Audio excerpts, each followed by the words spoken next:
I'd like to welcome you all to this online talk on ancestral responsibility hosted by Belong Nottingham. And we've got a speaker today called Polly Ernest, who I know through anti-Brexit activities. You all know me as something of an anti-Brexit person. Polly is in her 50s and somebody who is incensed by the lack of social justice in society. She's a political activist, mother of 5, kidney donor who's shielding her husband, to whom she donated a kidney, has worked in the past in sales promotions, as an ex-company director, ex-fashion student and ex-chef, aspiring writer teetering on the brink of a new profession. She's doing an MA in creative writing at the University of Wales. And a home educator for her 12-year-old daughter, interested in the truth and outspoken, passionate pro-European and lover of good food and drink. She's also a frequent contributor to the Jeremy Vine show on BBC Two, so some of you may have already heard her speaking there, and she's the guardian of some very disturbing photographs, which she's going to talk about today. So I will share my screen because I will present the slides.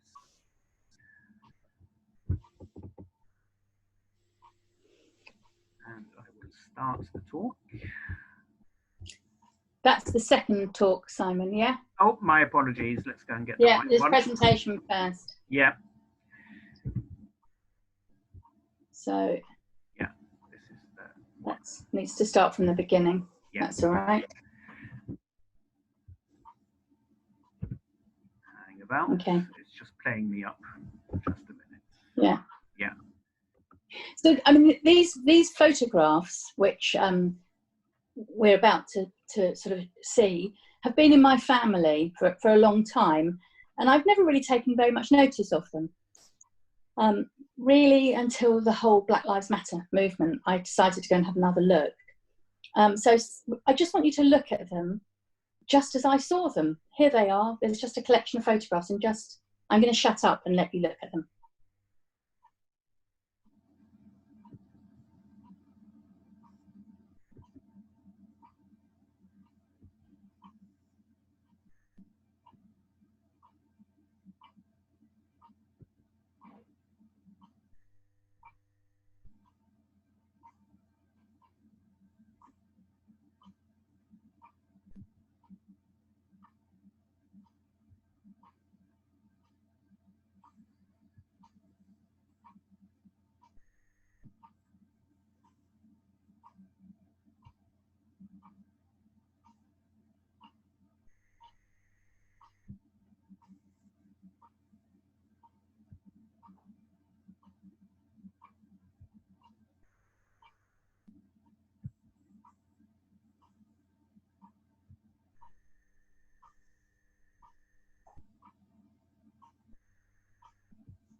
So those are the photographs, and the talk I'm going to give now is very much my personal reaction. It's not about what's right or wrong. This is just how my personal reaction to those photographs. And Simon's we're going to try and coordinate this. I've got a really rubbish broadband, so I can't show the presentation from my end. And so Simon's going to show it from his end. So we're going to try and see if we can get the slides to line up with my words. So, ancestral responsibility, what's lurking in your family history? So, ancestral responsibility, what does that even mean? How can we possibly be responsible for what our forefathers did? It was a different time after all, and the morals and norms weren't the same as now. We can't judge our ancestors through the optics of our own society. Let's just accept it for what it was and move on. Well, that's virtually what my father said to me a few weeks ago when I first dug these photographs out. You see, I grew up genuinely believing that I dodged a bullet. I was born in the mid-60s and I had a quasi-German name, Ernest. It was commented upon. The Germans at that time are definitely still the enemy. They'd been defeated in war twice and on the football pitch just for once when it mattered. And I was proudly able to tell people that my ancestors weren't those Germans. They weren't the Nazi ones. No, my great-grandfather might have been born in Germany, but he was a pioneer and he'd worked for the British. He might have been born Ernst, but that additional E that was slipped onto my grandfather's birth certificate made all the difference. We didn't talk much about the German bit of my family. Mind you, we didn't talk much about the Irish bit on my mother's side either. Our family tree was neatly pruned and reflected the nuclear family of the time. I clearly remember my mother saying, "You can choose your friends, but not your family." There was just one aunt and one cousin on my mother's side, but my dad's family was immense. He had 2 brothers, but there were cousins and second cousins and a whole diaspora of Ernests in Canada, and here they are, even though they're now Hortons. But my great aunt, June, who's in the middle of the photo, she had married a Canadian soldier after the war, and they had 8 children. So, and I've discovered literally yesterday that I've got 7 of these albums of photographs, but there are another 7, so there are even more of these photographs in Canada with my Canadian family. So we were linked by our connection to Valdemar Frederick Carl Ernst, or Walter Charles Ernest, as his death certificate records. We were the grandchildren and great-grandchildren of this enigmatic man. Could we have the next slide, Simon? That's it, there he is. There were so many stories about him. He imported animals for London Zoo from Africa. He was a tyrant. He was born in Hamburg, but we have a copy of a passport, a British passport, that says that he was born in Surrey, and it describes his occupation as an agent. He spoke multiple languages. He was a German national at birth. He wasn't a German national later in life, though. He had worked on the Ugandan Railway, and that railway was known as the Lunatic Express. If we can have the next picture. So, of the 3 men, that's my great-grandfather in the middle. There's the Lunatic Express. My own grandfather was too scared to die in case he met his father again. My great-grandfather had twice been a millionaire, and he twice lost his fortune. And then also he was descended from German chapel ceiling painters. So our family was full of these romantic and terrifying stories that were interwoven. There were great chunks missing, bits added by cousins and great aunts. But I don't remember my own grandfather ever speaking about his father, other than knowing that he was still terrified of him. And I've often thought, why was he so terrified of his own father? And there he was, my great-grandfather, enigma and a mystery. So I always knew there were some photographs albums of his time in Africa. I think we need the next slide, please, Simon. Yeah, there they are. So as I said, I've just discovered there are twice as many albums as this. They were so precious that as children, we weren't allowed to look at them. And my dad inherited them from my grandfather, or maybe they came to him before my grandfather died. Again, I've recently discovered that it was my great aunt who had them, and they were all in Canada, and she decided, my great aunt Dorothy, she decided that half of the photos should come back to be with her family in England. I remember they were in our house, but I never really paid much interest. They were dusty black and white photos of a time gone by, and they were so alien anyway, and they were just of railways. After my mum died, just before lockdown, my dad went to live with my sister, and by a convoluted route, the photos finished up in our house. Recently, I went back to look through the photos. If you could come on to the next slide, Simon, please. So my father had annotated some, and he gave a talk to the U3A in Hereford, recalling how his grandfather had been one of the first white men in Nairobi. And you can read his account here. This was his introduction. So he says, my paternal grandfather was one of Cecil Rhodes' pioneers who went from the Cape Colony, now South Africa, towards the end of the 19th century and opened up countries like Rhodesia, now Zimbabwe, and British East Africa, now Kenya. During his time in Africa, he was involved with the building of the Ugandan Railway, which ran from Mombasa on the eastern seaboard across the Great Rift Valley to Lake Victoria and into Uganda. My grandfather was one of the first white men in Nairobi, through which the railway went. The photographs in these albums show the railway being built by Indian labourers who were recruited from the subcontinent, and also scenes of Nairobi at the turn of the century.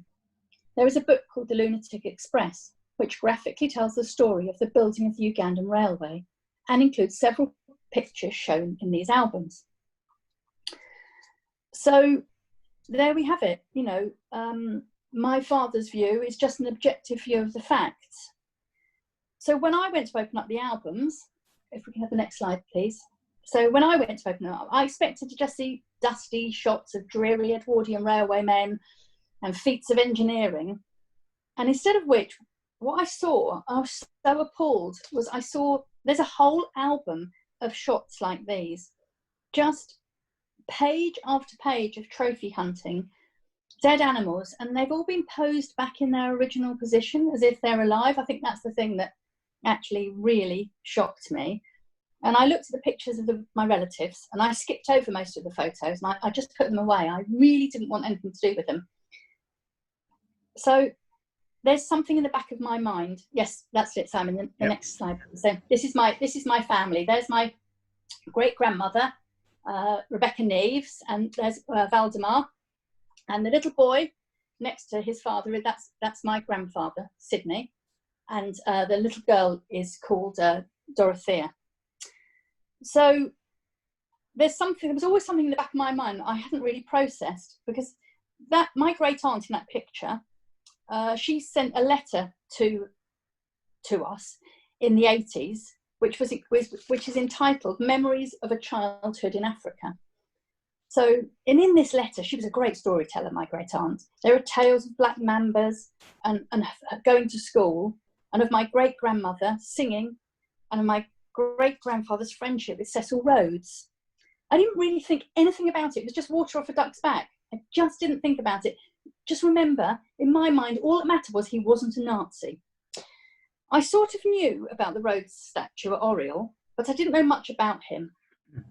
When the Colston statue fell, Rhodes' name came up again, and people started calling for his statue to be taken down. And at this point, I thought, I better go and look back through the photographs. And the first thing I saw after this photograph that's on the screen now, which is, as I said, my great-grandparents, my grandfather and my great-aunt, is the next shot that Simon can show you. And there he is, Cecil Rhodes. Yes, look, there he is, in amongst the photos. And it's written, you can't see it on this shot, but in my grandfather's hand, it says, it says Cecil Rhodes. And to say that I was a little bit taken aback was a bit of a shock. And I just found myself looking at these photographs with totally different eyes. They weren't any longer dusty Victorian gentlemen working in Africa, these pioneers that my father spoke about. I'd really noticed that on so many of the photographs, that all the white men have a name. Every single photograph has got a white man in it. That man is Mr. Ernst or Mr. Smithers, and not a single black person or Indian person in the photographs is named. They're a group of workmen. They are whatever, no names whatsoever, a native palaver. So really sort of quite dismissive. And then I looked even further, and I suddenly realized, if you look in the next slide, it's a picture that I showed earlier. And I suddenly thought, what's going on? Here's the black boy with his dog and these three gentlemen, and they're drinking champagne, dry monopole, half bottles. And look, they're strewn all over the ground. This is privilege, absolute privilege out there. Champagne's never just been a commodity drink, has it? And then even more shockingly, the next slide, is this brutality I just have never seen. This actually is entitled A Chain Gang. And look at these people, they're all chained up. And I believe that my great-grandfather took this picture. I don't know. And then the next pictures, going on to the next page, these, what I just thought were buildings, they're actually the recruiting office in Karachi. They are a government building in Bombay.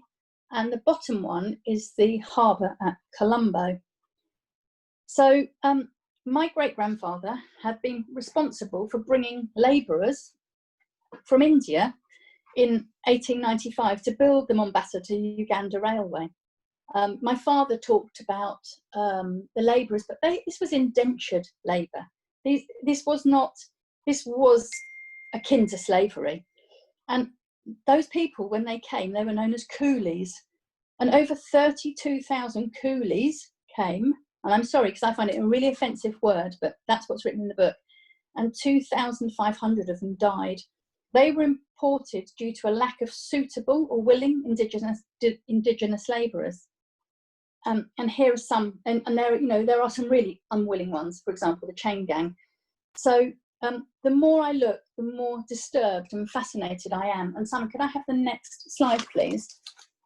So I'm going to have to apologise because I printed out the wrong version of this.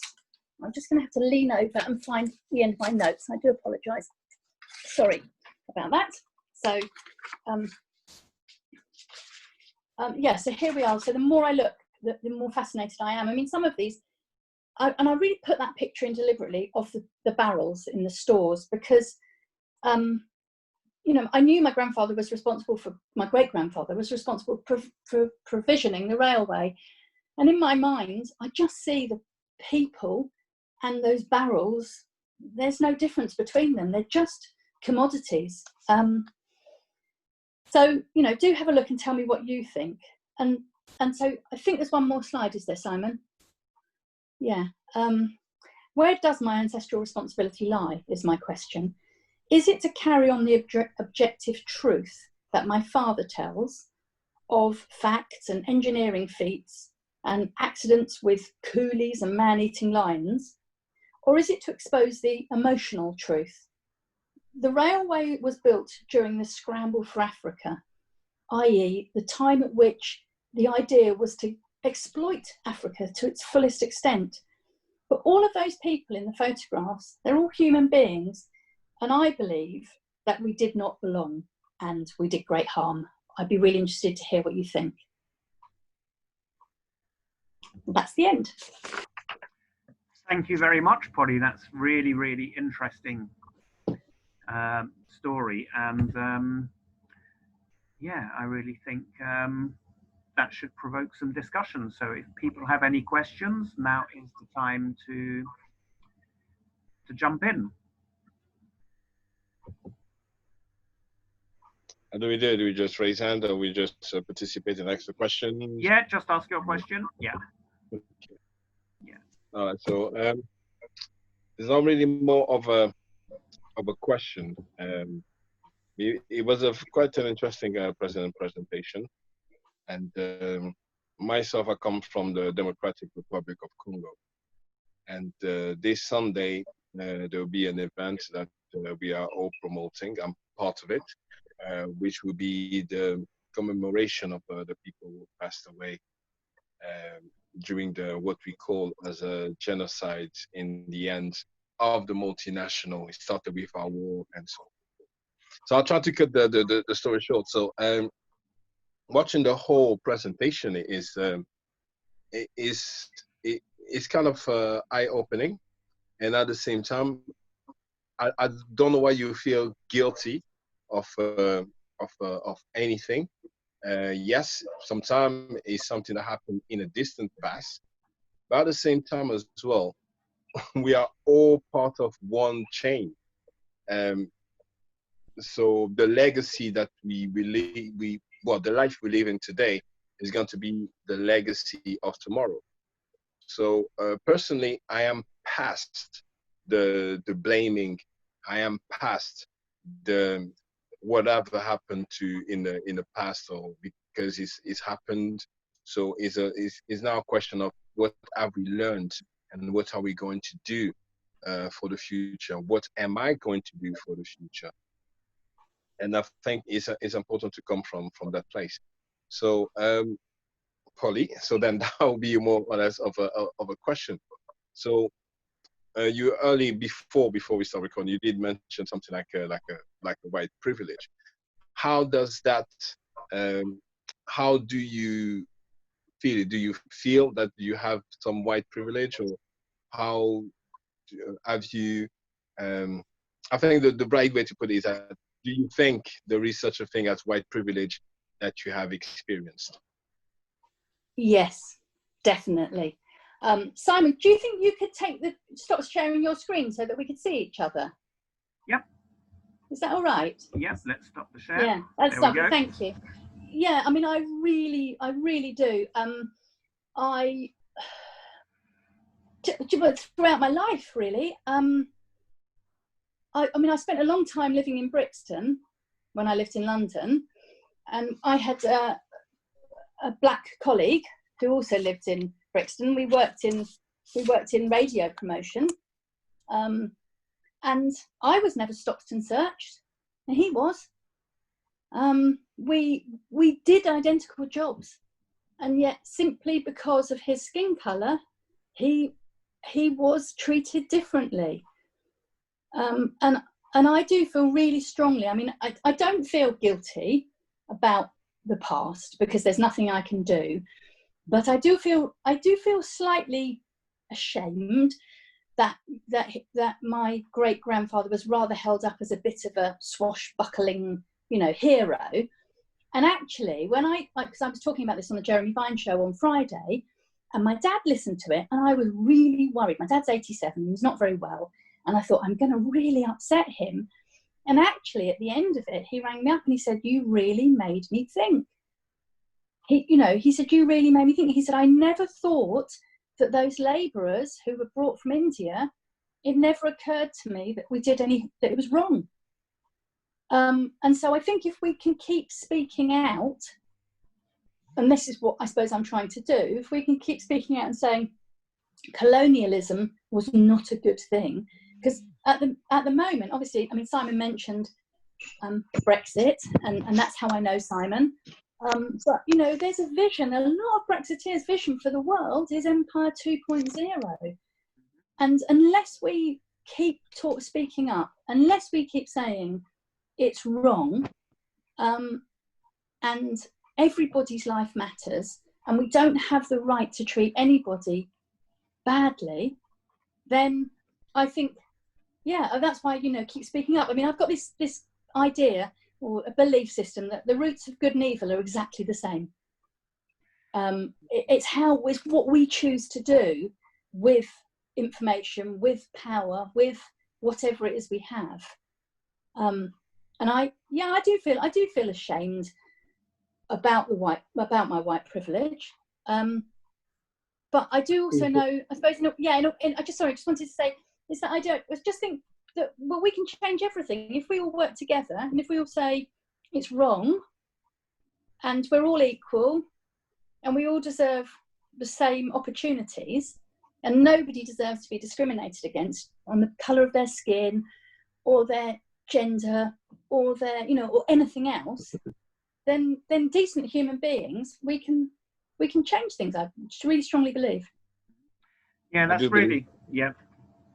I do believe that as well. And just wanted to add on what Polly has said, and it is very true. But then again, it's being ashamed is for me it is a negative feeling. So it doesn't help. It's not productive. No. And yes, whatever happened, whatever hurt has happened, I think it's always important to start from a place of love and grow from it. So yes, whatever mistakes and errors have been made in the past, okay, it's been recognized. Then repeating it, that's where it's actually wrong. But then it's a question of moving forward. And that's presentation about ancestral responsibilities is it's kind of also because I have no experience, but I talked to my mom. I tried to understand as well what actually happened in the time in Belgium. We were colonized by the Belgians, Belgian colonial times. And she told me that my granddad worked for Leopold II at one point, and he was a hardworking person, and he managed to get like twice of what he was supposed to give in terms of the rubber. So what he would do, he would give the amount that was required for the day, rest the second day, and then bring it later in the like in the evening as they were required to do so.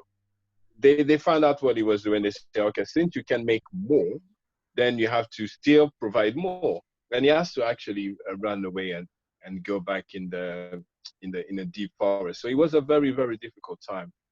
And when you mentioned that, yeah, all these people in the pictures, they're just people. They know there's no Mr. There's no Abdullah, there's no Sima or whoever names that they were. They were just, yeah, the chain gang. Yes, it is sad. And but it's a whole philosophy, something that it's not overnight. And I think it's important to teach that in history, to teach to children the effect it will have. Because if the roles were reversed, and that's where you have to think, how would you feel? So yeah, and something to add there, and this is my recent experience. So after the Black Lives Matter protests in the United States, and by a roundabout route through a student I helped a few years ago, an American business-to-business magazine working in the denim sector contacted me, and they said, we really hadn't realized how much white privilege there still was, or what the legacy of slavery was in the United States. And so I was able to pass on some information to them because of the book I wrote on cotton in 2012, which I've just finished the second edition of. And so they've already put an article out there about the US Civil War and slavery and the legacy of that. And I'm just submitted an article yesterday on what happened after the ending of slavery in the United States, because there'd been a knock-on effect on the textile industry in Europe. And that whole ending of slavery thing was one of the spurs for colonialism. So we've been studying David Livingstone, who sort of had spotted some potential sites for cotton production, but the scramble for Africa was driven by the demand for, among others, raw material for textiles, so cotton. So colonialism and all the atrocities that went with it. So we have to keep these things in the public eye, and if we have to use guilt to address the legacy, the inequalities that today still shape the world we live in. So I think that's the importance of these stories. And so in a way, coming to the toppling of statues thing, what's the balance between saying these people were not good people, and what's the balance between saying, but we keep the image up because we have to remind people that's what happened and we don't want it to happen again. So, I agree with Luke, you don't necessarily feel guilt because you weren't there personally, but you still have to be part of the redressing the injustice and the legacy, because, we know in DRC today, Luke, what goes on with mineral extraction, but very few people still know that story. So, and this is the point, I'll just put my video back on because I always hold up my Fairphone because it doesn't use any conflict minerals. Well done. Yeah, but why isn't everybody, until we get the story out in public, how do we make sure that everybody uses a phone that doesn't have that sort of continued exploitation attached to it? It is a complex. I mean, the answer to that is very complex. It's not. Yeah, I think as each human being has a responsibility to help his fellow human beings. So we are, service to many lead to greatness. I think the person who actually taught me that is a young rabbi from 2,000 years ago, by his lifestyle, because he was there to help the many. and from there, that's every single person has to do the same. But then in that specific example with mobile phones, is it's still difficult because if you start to follow the money or the implication or the companies involved, the people living off it, I think it will just be a question of, like you say, maybe to make it fair. Companies like maybe Apple or something, all of them probably, a lot of people benefit from it, and they sustain economies of so many other countries. So that is a very economical, not just political, kind of a question. And personally, with the toppling of the statue is an interesting conversation to actually to have, because even in Ghana they're not happy with the Gandhi statue being there, and they wanted to remove it, and at the same time, I don't know, I've never really thought about it. It is probably a relic from the past, so maybe should it just belong in a museum, which is fair, rather than be in public space. That's an argument that people do have. Maybe they are right. Yeah, there's a lot to say. So does anybody else want to come in? Sarah, did you? I was gonna. I think it's really fascinating your story, but also like you can. I get that, you know, I can see that you're anxious about your position and this being this you telling this story, and I think that in itself is really fascinating.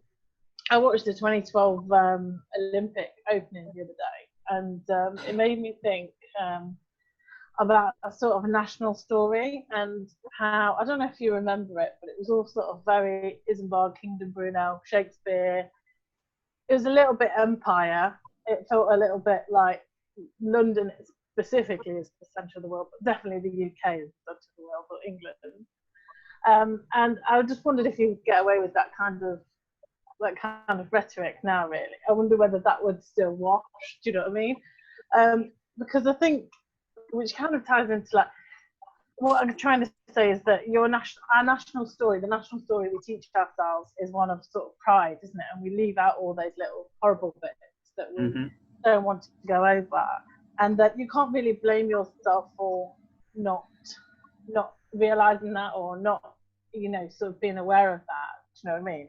And like at one point he said that I was just pleased he wasn't a Nazi. Do you know what I mean? Because I knew I got them off as baddies, but I hadn't got Cecil Rose up as a baddie because he just wasn't on my radar at that time. Do you know what I mean? So I think it's interesting because that's our national story, and that's, you know, slavery existed because we were able to tell ourselves that national story. Because I don't think really, if we didn't tell ourselves that, we wouldn't be able to do it. Do you know what I mean?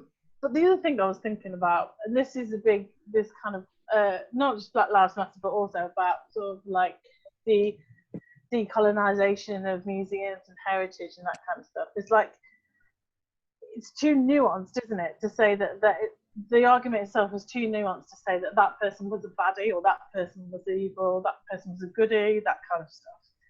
But I always think to myself, I'm not sure that if I was then, whether I would have done what that person did. So I think the values probably hold throughout time, but what is acceptable changes. And so I'm not sure if I was was it your granddad, did you say? My great-grandfather. Sorry, yeah. I'm putting you, I'm making you older. The trouble is that he was a monster. He was horrible to he was really horrible to my grandfather. So that's the bit I find so uncomfortable, because he was horrible. And when my great grandmother died, she was only 57, and the family just said he wore her out. Yeah, I just think he was a horrible man. That's what I mean. So, I think people maybe like that are going to be not great in any time. Attracted, absolutely. But I mean, I do sometimes think the world falls into three categories. There are I think the people who are probably in this discussion now, who are compassionate and have real compassion and empathy, and then there are the exploiters, and then there's about half the population who could fall into either, whichever camp's easiest to fall into. Yeah. And I think that's why it's so strong that those of us who are compassionate and have empathy and want the world to be a better place, we have to keep shouting. We have to keep speaking out, because every day we don't progress, then that evil, I said the roots of good and evil are the same, then those who will exploit people will triumph, and we have to keep pushing back. I mean, there's people like your great-grandfather living now, isn't there? You know, like living in this moment right now, exploiting people day in, day out. Even though we live in a politically correct world and we are open to equality, it still doesn't mean that everyone's going to play by those rules. So I think, don't feel guilty about it, but go out there and tell people about it, because I think, you know. Well, and that's what I feel. That's why I feel my responsibility is to tell that. That's my ancestral responsibility. Is to tell the story. Absolutely. And I'm still fascinated to understand how this German man, he was a German, and yet he had a British passport, and how he finished up working in this mad letter from my great aunt. She talks about the fact that he was sent by the government to Mombasa to tackle a bad outbreak of black water plague. And when she says the government, she means the British government. And the only thing that I can find that connects all of this is Freemasonry. And I think Cecil Rhodes was a Freemason, and I'm pretty sure that my great-grandfather was a Freemason. And I spoke to my dad about it yesterday, and he said, I said, well, was your father a Freemason? And he said no, because he couldn't afford the £150 membership fee. It's talking about power, isn't it? That is interesting. It's about power and old boy clubs and all of those things. So Freemasonry, I think, really at the heart of colonialism and exploitation and empire. That is interesting, though, because Freemasonry in the 19th century didn't set out to be a privileged club. It's set out to get around the entrenched privilege of the aristocrats.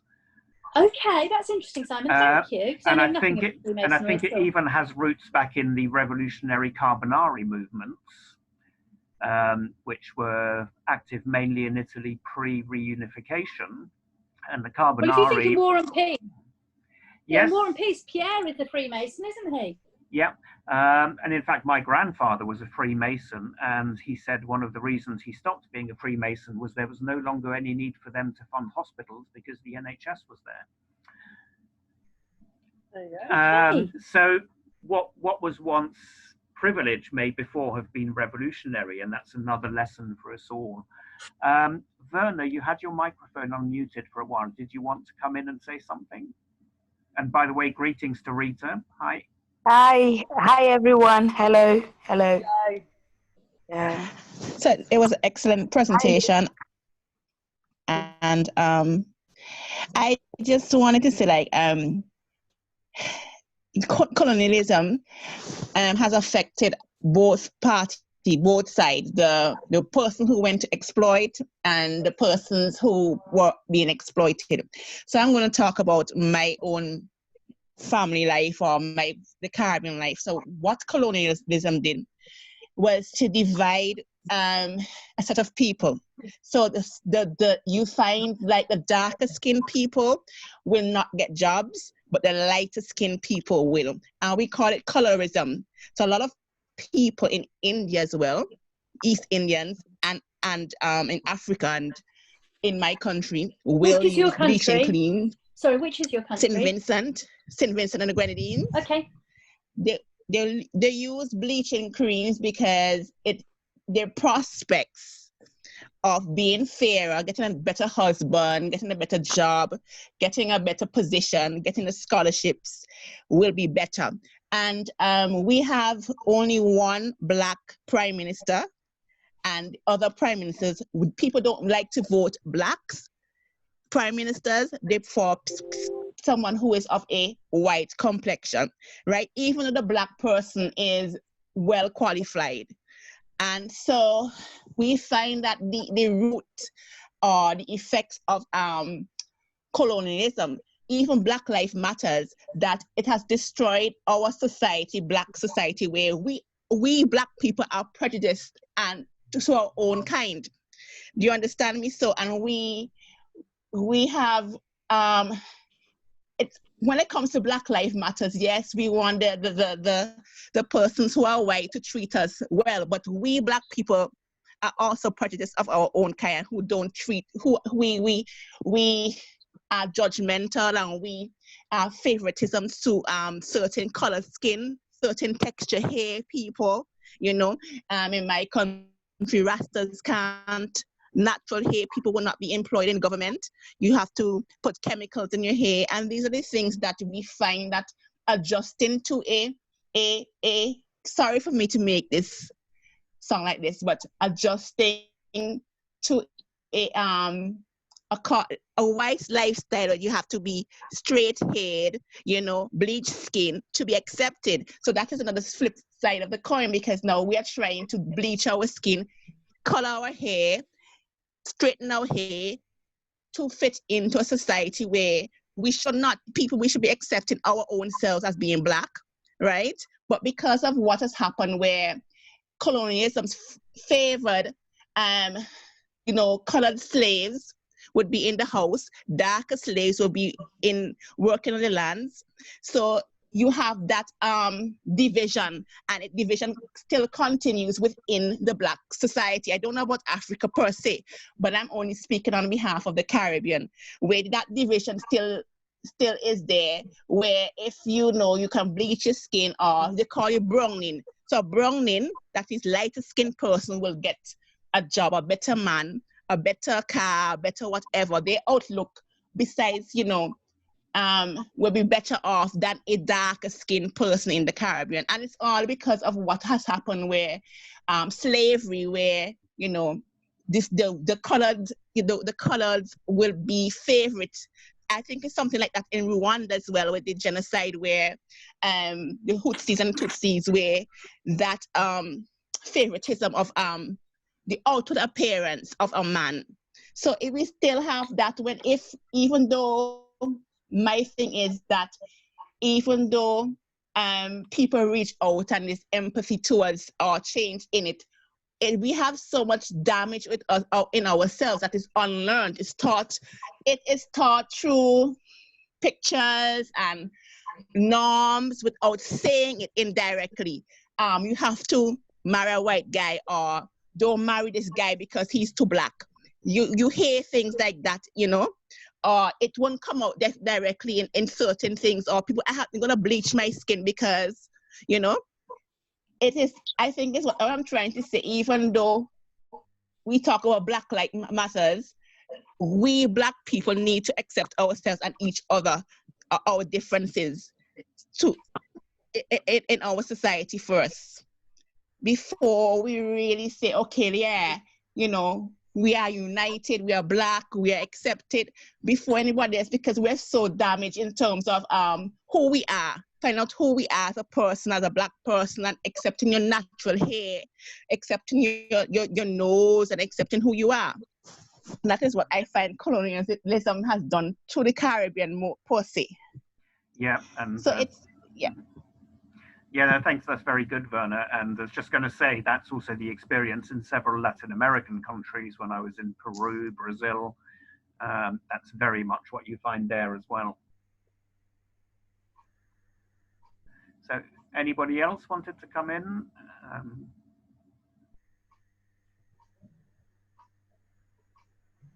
You're muted still, Luke.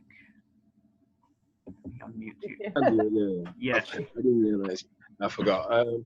Yeah. So on what Werner was saying, a lot of truth in it as well.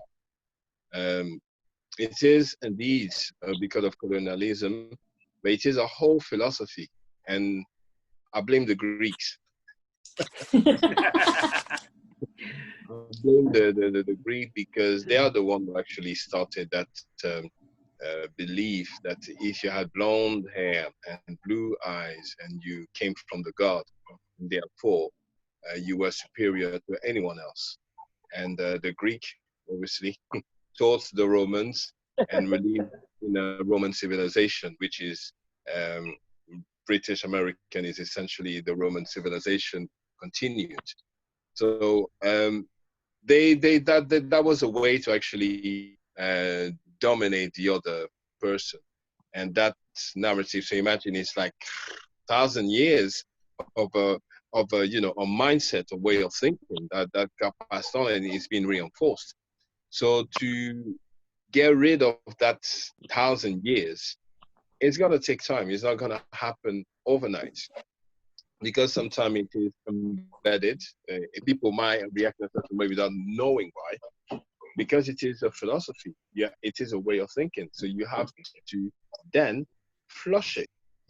If you want to start thinking differently, you have to flush that way of thinking, and then to start thinking anew and just renew your mind through the good information, by filling your mind with what's necessary, what is good, to help your fellow human being, like I mentioned earlier. So we are here to help the next person. And we are all spiritual beings having a terrestrial experience. So we are all spirits living on Earth. So when you start from there, being a spirit, you're neither black or white or Asian. You are a spirit. So coming from there it makes it, in a sense, easy to interact with any other person. If you can connect from that level, that allows you to go beyond being dark skin or light skin. But it is even tribal is the same. People think because you belong to this tribe, you'll be favored and so forth. But it is something that was taught, and it can be unlearned as well if we choose to do so. And if we then start to feed ourselves and our children with the right information, then years from now, things will be different. So my children are born here, they are British, they'll be part of the society. They're going to decide what the decisions are going to be made in this country. So it is important that we all kind of understand we have a community, like a common needs to go forward as a human race first, rather than just a country. I think you hit the nail on the head then, really, when you said, like, if we choose to do so. And I think not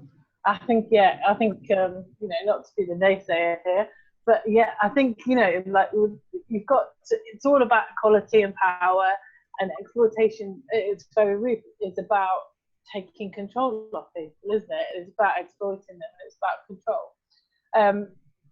And I think you're right. I think Black Lives Matter is really, really good, because it's really out there and it's really present, and it's not going to go away with some sort of tokenistic measure. It just keeps going all the time.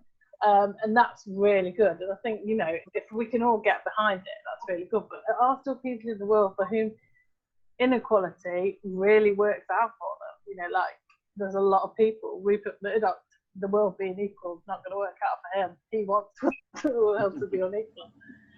So I think you have to get to that balance point where the people who are willing to people who are willing to exploit people are almost forced into a situation where they can't exploit you anymore, because the feeling within the country, or the way we spend money, or the way we do things has changed so much. Does that make sense? Do you know what I mean? I think there's just enough people in the world who don't want to be exploited. Ironically, that balance. Absolutely. Ironically, of course, I mean, when we talk about, ending the slave trade in the UK, the irony is the fact, and when you were just saying about how do we stop people, how do you make it how do you make people want things to change? So, of course, the slave trade was ended not by the slaves being compensated, by the slave masters being compensated. And that money, which I think we were paying off till really recently as British taxpayers, that money was then used to build the railways and build the infrastructure of the country. So the only way really that Rupert Murdoch, who, he is my prime baddie, living baddie, I've boycotted him for so many years. But the only way that Rupert Murdoch, is going to stop is because he wants more money, and I would want there to be a movement of good people who can overthrow these greedy, mega greedy. But I think we probably need to also look at it differently. Werner, I just wanted to say to you, you saying about, there being, terrible things, or black people having a legacy of looking down on each other or anything else. But I see this, for me, I see Black Lives Matter very much through the optics of the women's movement. And so when women said we want the vote and we deserve equality, it didn't matter that there were some awful women who said, no, we like being at home and we don't want to do this and that and the other. It was just the fact that it was so, all women deserve to be treated the same as men. And it didn't matter if they wanted to, or if some of them were bitches, or some of them were horrible, or, it doesn't matter. But actually what mattered more than anything else was that we needed good men who said, yes, we will stand with you. And so that's how I feel so strongly that black people who've been exploited by themselves and by white people for so long, and it's why I think that unless white people start standing up and saying Black Lives Matter and we must have equality, and we're like the good men who stood up for women. That's how I feel. I feel so privileged to be a woman living in Britain, where I've, you asked me, had I experienced white privilege? Yes, I have. But I don't feel that I've ever had female lack of privilege. I've no point in my career, nothing I've ever done, helped by being raised by a bloody wonderful woman. But I've never felt that there was anything that I couldn't do because I was a woman or a girl or anything else. So, and we need to get to that. We need to get to that situation with anybody living in this country needs to feel there is nothing that holds them back. There is no barrier, except any that they choose to put on themselves. Yes, exactly. Polly, I think it's go on, sorry. I think no, it's just saying, so don't put yourself down. Yeah, don't put yourself down. So I was thinking about the sort of the suffragette thing as well. Thinking about black in the same sort of frame of Black Lives Matter, and that kind of, because of course, like when women got the vote, it wasn't all women, it was some women, but it was universally all men. So men were helping to fight a women's cause, but really they were going to get something out of it as well. And I think really that, is often framed in a different way, isn't it? But really, if we all get behind Black Lives Matter, then there's something for everyone, isn't there? And that's not the reason to do it. But what I'm saying is it's much better to live in a world where we try and give everyone an equal footing. You know what I mean? And we get to a point where we look at privilege and we say, right, okay, actually, we're going to assess everything in the guise of privilege, and whether you come at it from not being in a great position or whether you come in it from being on an equal footing. You know what I mean? I think sort of like it's a good way to look at it, and sort of equality terms, if you get what I'm saying. I can, I see I follow what you're saying, Sarah. At the same time, with Black Lives Matter, I also run a business online, and then with that there is a lot of personal development involved with it, and I believe that the change has to come from within. I have to if I want better economic opportunity, if I'm not given that opportunity, I have to go and set up one for myself. I don't want to be a victim of the circumstances. I'm going to create them. So I think during the summer or last year, Tyler Perry, who is an African-American director and actor, actually bought a field and turned it into a massive studio where a lot of African American movies will be made and produced and so forth. So it happened just after White Oscar and all that kind of talk.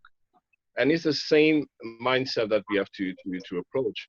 Being grateful for everyone taking part in the fight or in the belief, and all of us have to be part of it. So it should not even just saying Black Lives Matter just to mention it, to talk about it is somehow ridiculous. But then again, regardless of the consequences of it, of what happens, I believe that each, but personally at least, I always ask to start for myself. I have to make that effort to be in a better position, financially, socially, or whatever, for myself and the people next to me. Because if I am, so it's a question of if I am fine, if I am good, then I'll be good for you. And then if you just have to make sure that you are good for me as well. So I'll take care of myself for you. So as long as you take care of yourself for me. And I think that's how we have to approach it.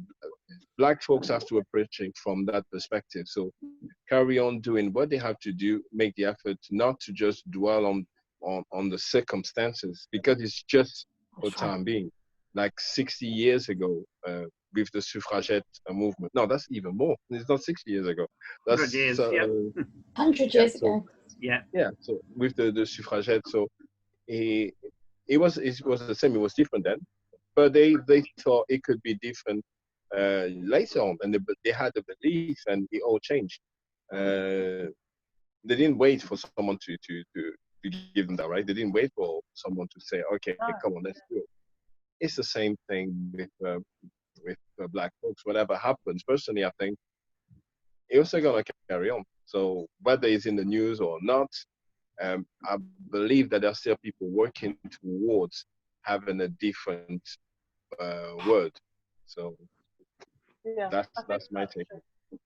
No, I think you're right with that. I think sometimes the world is stacked against people, though, different things, and it needs other people to help push it through. But you know, I agree. You've got it. It's about where you come from as well. Your general take on things. When no one wants to feel like they're involved in any movement because, like, they're doing it as a charity thing. I think it's got to come from within, isn't it?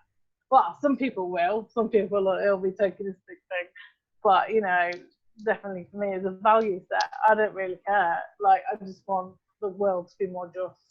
I don't really care how I'm gonna get there. That's what I kind of stand for, if you know what I mean. And I want to help other people get to that position. Thank you. Yeah, no, thank you. That's really interesting.